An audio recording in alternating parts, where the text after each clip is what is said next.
Here's a quick look at the mobile iPad or iPhone adapter for your microphone. So one thing that's confusing to some people is when you have a mic and you're trying to connect it to your Apple device, you're going to need lightning bolt. Okay, so you're going to need this type here to connect it to your iPad.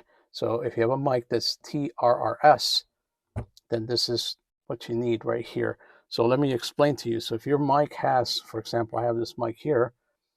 This mic is TRS. Okay, so it's just a mic, and you can see if I show you the poles here, 1 and 2, if I were to use it with this TRRS, this won't work, okay, because it's got the 2 poles. So this will work with a mic that has 3 poles, that is TRRS.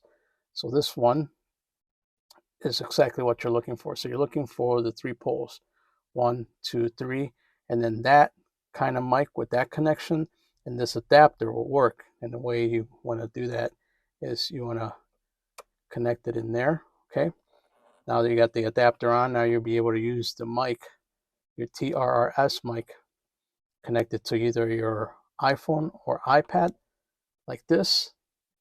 Okay, and now you'll be able to use your microphone, this TRRS. It's really that simple.